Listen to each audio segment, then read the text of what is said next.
Voces que generan opinión en Mesa de Noticias.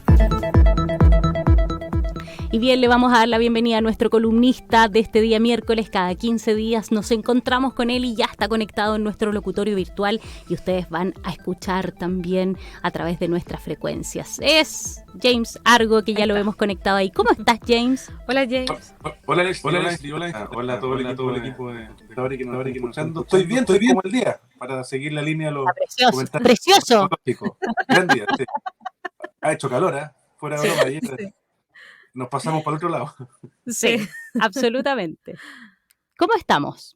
Yo bien, bueno, atento como siempre, Ángela, a las temáticas locales. Y hoy día quería comentar acerca, bueno, de la noticia probablemente la semana hasta ahora. Tú sabes que estamos a mitad de semana, así que puede que hayan otras cosas, pero Así es. ojalá que positivas, no negativas, respecto al atentado que ocurrió en la Costanera, en particular en las horas del puente Bicentenario, porque en el fondo, a ver, la seguridad efectivamente es tarea de todos. Todas nuestras casas tomamos nuestros resguardos, cerramos bien la puerta. Algunos tienen animales también que ayudan, perros que ayudan a protegerse, alarmas, en fin, coordinaciones con los vecinos. Todo eso ocurre. Lo mismo debiera ocurrir con las distintas empresas. Efectivamente, hay ciertos criterios, sobre todo cuando uno contrata con el Estado, en torno a que se tomen ciertos mínimos, en términos de las personas a las que se contratan, en torno también a los cierres experimentales. Todo eso es cierto. Pero eso no puede servir para dar a entender de que porque la seguridad es tarea de todos, aquí se diluyen responsabilidades. Y por eso es que lo que quería comentar es que me parece muy grave, me parece impresentable, francamente, las declaraciones que hizo la delegada presidencial regional en torno a que básicamente aquí el que no habría cumplido es el empresario, cuando aquí claramente hay una responsabilidad, y ni más ni menos que la responsabilidad que le cabe a ella como principal coordinadora del Ministerio del Interior acá en la región. Yo lo que haría en el fondo es hacer un llamado a hacer uso de las atribuciones que ya se tienen y tratar en función de eso de elaborar una estrategia, porque aquí la sensación con la que me quedo, después de que hemos tenido ya siendo atentados en la provincia de Arauco, algunos pocos aislados, o ya no tan aislados en la provincia de Biobío, y ya en Concepción este sería el tercero, según mis cálculos, y lo que uno esperaría es una coordinación para finalmente abordar de mejor manera, con inteligencia, y prevenir, evitar que esto llegue al punto en el que uno tiene que buscar responsables, sino que tenerlo antes de tiempo.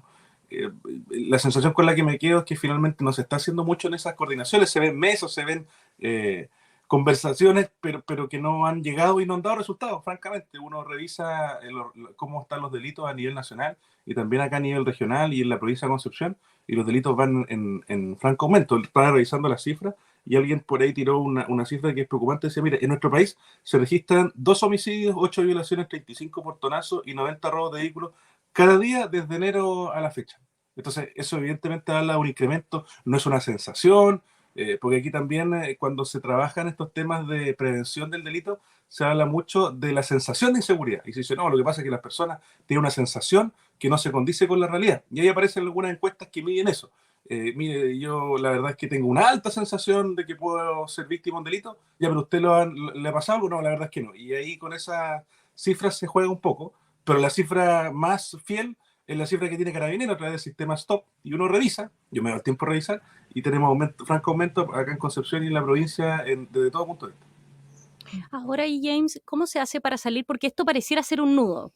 No, o sea, no puntualicemos en el ataque de estos últimos días, sino que en el global, porque hoy día se necesita de un resguardo importante. Ya lo veíamos, por ejemplo, con medidas como el copamiento en el centro. Pero ¿qué se hace cuando se nos está dando, y voy a utilizar esta palabra común, esta tormenta perfecta, en donde la necesidad es mucha, pero hoy día, por ejemplo, tenemos poco contingente y, como dices tú, no claridad también al respecto de qué va a pasar con las instituciones? Hoy día Carabineros ha manifestado públicamente que tiene un déficit de funcionarios de poder desplegarlos en la calle. Ahora, lo otro tampoco puede ser una solución poner un carabinero Claro, en cada cuadra claro. para que no pasen este tipo de cosas. Evidentemente la solución no pasa por ahí. Exacto. ¿Hacia dónde, cómo se soluciona? Porque es cierto, hoy día entre la sensación y lo que ocurre, yo creo que ya no hay tanta diferencia entre la sensación de inseguridad y lo que ocurre, no hay tanto margen. Pero ¿qué pasa? Porque también son legítimas. Hay gente que se siente muy insegura y gente que ha vivido en carne propia también lo lo que es a lo mejor verse vulnerado en su tranquilidad. ¿Por dónde? Sí. ¿Cuál es el camino finalmente? Sí, yo diría que el camino son de distintos órdenes. Hay cosas que son estructurales que requieren proyectos de ley. O sea, por ejemplo, lo que hemos visto constantemente a propósito del sistema de justicia. Eso evidentemente requiere una modificación que no pasa con total sinceridad por la delegada presidencial ni tampoco por el trabajo que pueden hacer los CRMK en la zona, sino que probablemente por un gran acuerdo político, que por lo demás se ve que ya hay una mesa en la que se está trabajando. Hay algunos puntos en los que no hay acuerdos, como la modificación de la ley antiterrorista, pero como sea, es un tema que toca a todos los sectores políticos y la mayoría, más allá de las diferencias evidentes, se hace cargo de eso. Pero también hay otras cosas. Bueno, todavía no tenemos, mire, a propósito, esto podría tildarse perfectamente como una infraestructura crítica, porque estamos hablando acerca de una obra que afecta positivamente lo que son las obras del puente ferroviario y en la otra ocasión también la costanera. Si tuviéramos hoy día en vigencia la ley de resguardo de infraestructura crítica, podríamos pedirle a las Fuerzas Armadas que nos ayuden por un plazo de 60 días, pero no ha habido el acuerdo, en parte por razones políticas, pero en parte también por falta de convencimiento, para tener esa ley hoy día en rigor. Pero también hay otras cosas. Por ejemplo, este gobierno, por distintos motivos, ha retrasado algunas cosas que yo estimo positivas que venían en camino. La política nacional contra el crimen organizado. Hay una demora innecesaria en ese punto que yo creo que nos podría servir a abordarla de mejor manera.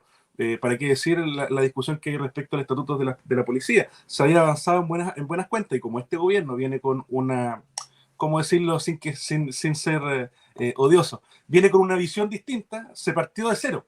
Y ese partir de cero obviamente que afecta y que vuelve a demorarnos.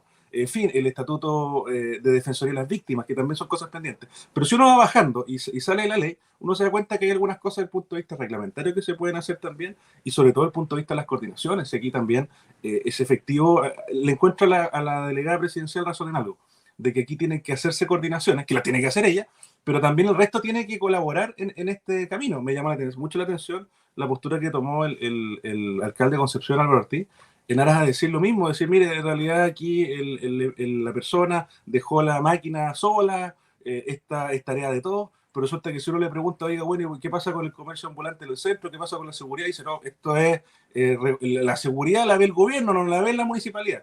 Y lo que yo esperaría es todo lo contrario, pues, es decir, nosotros como municipio estamos disponibles, nosotros del gobierno regional no somos tampoco los principales responsables de la seguridad y también hemos invertido en recursos porque entendemos que es una necesidad que tienen las personas de la región. Hemos invertido en acuerdos con carabineros, convenios de programación con la PDI, varias subvenciones también para distintas organizaciones. Ayer mismo, a propósito de ver los temas desde arriba, se suscribió para avanzar también en un acuerdo con una universidad china en un plan piloto de seguridad para la comuna de San Pedro de la Paz, que va a permitir tener una especie de 911, porque lo que nos pasa hoy día es que uno llama y dependiendo de la emergencia que tiene, llama al 131, 132, 33, si me picó una araña hay un número, si tengo un problema en la costa es otro, si tengo un problema en la montaña es otro, y la idea sería que eso se pueda centralizar y quien finalmente conteste la llamada sea quien determine cuál es la institución que es más apta para responder a esta inquietud. Entonces, ¿se pueden hacer cosas? Por supuesto. Hay necesidades también de que hayan cambios legislativos de todas maneras, pero eso no puede ser óbice, no puede ser obstáculo para que uno avance, llegue a las coordinaciones y diga, oye, este es el problema del empresario. Es como que nosotros nos dijeran, oye, a ustedes le robaron porque su reja está muy baja o porque dejó abierta la puerta. Obviamente, si yo dejé abierta la puerta, me cae una cuota de responsabilidad, pero yo lo que esperaría en el mundo ideal es que ojalá no sea necesario tener que tomar todo este tipo de medidas y uno puede transitar tranquilo en la calle. Ahora, James, también, pero específicamente pensando en estos ataques que se han dado en Concepción, porque a lo mejor, claro, había otros que eran en otros lugares, estamos hablando acá de, además de obra, y si sumamos también el que ocurrió justo para el día del plebiscito del 4 de septiembre, también que afectó ahí una torre de generación eléctrica. ¿Qué podíamos esperar de esto también? Porque, claro, la idea tampoco no es pensar que esto se va a volver como una normalidad, entonces tampoco hay seguridad de parte de la autoridad de decir si esto está relacionado con lo que ocurre en la macro zona sur, podría ser otro tipo de grupos que tengan otro tipo de objetivos, pero de todas formas es algo que no habíamos visto antes que ocurriera acá en Concepción. Es que, de nuevo, nos falta información y ahí lo vinculo también con lo que hemos conversado en otros programas de la necesidad de contar con una nueva ley de inteligencia. Este es un proyecto añoso que duerme el sueño de lo justo en el Congreso y que nos permitiría también incorporar otras variables. Por ejemplo, me llama la atención que hoy día dentro del Sistema Nacional de Inteligencia no está incorporado formalmente ni impuestos internos, no está incorporado el servicio de aduana, imagínense, aduanas que pueden entregar información clave, o no está incorporado tampoco que los servicios públicos tengan que informar dentro de un plazo razonable a los servicios de inteligencia, lo que uno esperaría, más allá del gobierno, sino que pensando en el Estado, que si hay un requerimiento de inteligencia y le llega un oficio, voy a inventar, al Ceremi de Agricultura de la región del Biobío, que el Ceremi de Agricultura tenga que correr para enviar esa información, porque la inteligencia es algo que como Estado nos debiera importar mucho, sobre todo con lo que se ha visto en otros países y con lo que se está viendo en el norte, a raíz de algunas bandas que ya están operando en nuestro país. Entonces, yo como lo veo, tenemos un problema, va a sonar raro, pero tenemos un problema en donde nos falta inteligencia. Y no me refiero a que le falte inteligencia a los políticos o al país, sino que un sistema de inteligencia que sea un poco más robusto. Otro ejemplo súper burdo, el encargado nacional de inteligencia no es de dedicación exclusiva. Miren qué complicado. Nosotros decimos que esto es algo sumamente relevante, que la seguridad y la inteligencia en particular tiene que ser clave en el trabajo, y resulta que la persona puede estar a cargo de esto y entre medio hacer clases, donde no están incorporados algunos servicios que son claves, donde no hay apuro, donde no hay control tampoco. Porque así como hay que entregarle mayor cantidad de atribuciones y nutrirlo y hacerlo más fuerte este sistema, también es necesario que los controles sean adecuados y se rinda con cierta frecuencia, que puede ser incluso en una sesión secreta a la Cámara de Diputados o al Senado, para ir controlando también lo que se está haciendo. Oye, James, en este tema de la seguridad, a quien siempre se le ve también refiriéndose, y obvio porque en el fondo él está a cargo de la región, es al gobernador, pero para quienes nos escuchan, y tú también lo dijiste ahora en tu columna, él no tiene las atribuciones correspondientes en su cargo al tema de la seguridad pública. ¿Está penando ese tema? Porque, claro, se habló en este gobierno que la figura del delegado presidencial se iba a eliminar, que se iba a avanzar a que el gobernador fuera la figura principal. ¿Se está notando ya en la realidad? Tú eres parte te trabajas mucho con el gobernador Rodrigo Díaz. ¿Se está notando ya en el día a día que efectivamente la figura del delegado debería quizás eliminarse, pasar a un segundo plano para que justamente la figura del gobernador asumiera estas tareas? Yo creo que sí, y de hecho por eso respaldo también el trabajo que ha hecho el gobernador en esta materia de solicitar atribuciones en este sentido, porque por una parte el gobernador, que tiene un trabajo mucho más, desde mi punto de vista, mucho más cercano con los alcaldes y con los territorios, tiene también claridad respecto a cuáles son las necesidades que hay desde el punto de vista legal, reglamentario, de política, de coordinación. Por lo demás, el fiel y real representante de la región, porque fue electo para estos efectos, a diferencia de los delegados presidenciales, todos, no solamente la delegada Dresde, que es nombrada, digamos, por el nivel central.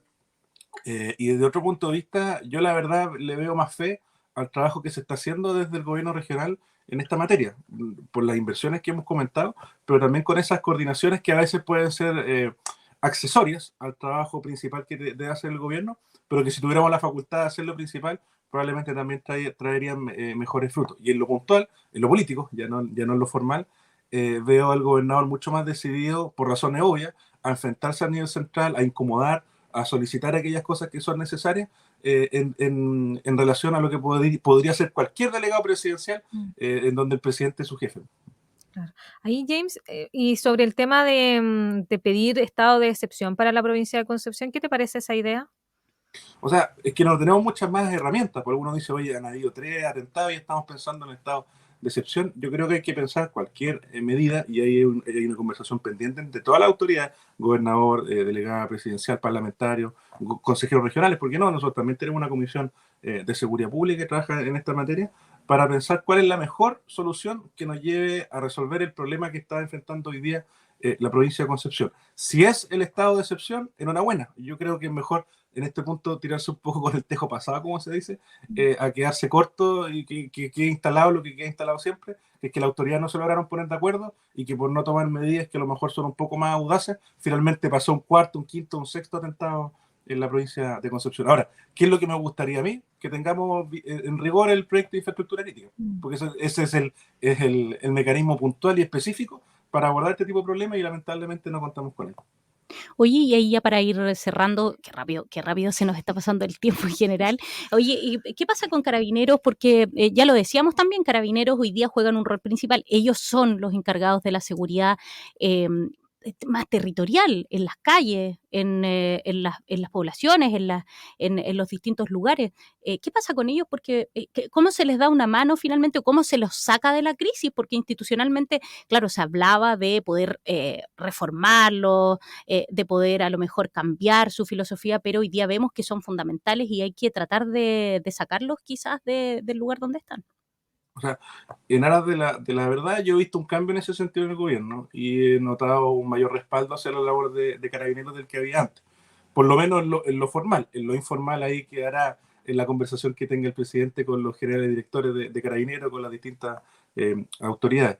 Yo creo que pasa primero por eso, por respaldarlo, no pensar en que esta institución, que por lo demás es una institución a la que nosotros le hemos encargado el resguardo de la seguridad pública, de las protestas, y resulta que cuando ellos hacen lo que nosotros le hemos pedido, empieza la crítica de que tal y cual se le pasó un poco la mano. Hay reglamentos, hay carabineros a los que evidentemente se le ha pasado la mano y ha sido sancionado por ello, pero el grueso del trabajo que hace Carabineros va en la línea de lo que comentas tú, Ángela, un trabajo muy valioso. Ayer mismo está en el sector de la Teniente Merino 2, a propósito del aniversario de un club de adulto mayor, con una premiación de reina al gobierno, bonito, digamos. ¿Y quiénes estaban ahí? Carabineros, porque las personas en general tienen una muy alta valoración del trabajo que hacen, Ha ido sobre todo desde el punto de aumentando vista la comunitario. valoración. ¿Ah? Ha ido aumentando la valoración, de Ha ido hecho. aumentando, eso es lo que indican la encuesta, y lo que uno esperaría entonces es que nosotros desde la política también le respondamos a esa confianza que las personas tienen en la institución. Y uno a rato eso no lo ve. Apareció la diputada, me parece, Acevedo, diciendo que a ella le parecía que esto era de un populismo absoluto, y yo le preguntaría entonces a esa diputada que cuál es la alternativa. Pues si no nos vamos por este camino, que es el camino que nos da la ley, ¿cómo resolvemos este problema? Porque claramente su gobierno no ha sido capaz de hacerlo. James Argo, nuestro columnista, consejero regional, hablando de seguridad pública, de los últimos hechos, porque a eso vienen nuestros columnistas, a abrirnos la mente, a poner la pelota al piso, a tratar de ponerle un poco más de quizás reflexión a temas que van pasando muy rápido y que a veces no nos damos el tiempo de poder ir analizando. James, que tengas una excelente semana, nos vemos muy pronto. Un abrazo a ambas, a todo el equipo, y nos estamos viendo. Nos Gracias, estamos James. viendo. Que te vaya bien. Chao. Ahí lo teníamos nuestro columnista James Argo hablando, claro, tratando de ver por dónde se desenreda esta madeja que pareciera que se complica y que, claro, hoy día pasa por muchos puntos el tema de la seguridad pública y es importante ir dándole una intención y también una solución. Claro, es que no podemos acostumbrarnos tampoco a que nos vaya a pasar a lo mejor que este tipo de ataques se vuelvan algo más cotidianos. Ya registramos 2 en poco tiempo aquí netamente en Concepción, así que no es menor también tomar cartas en el asunto.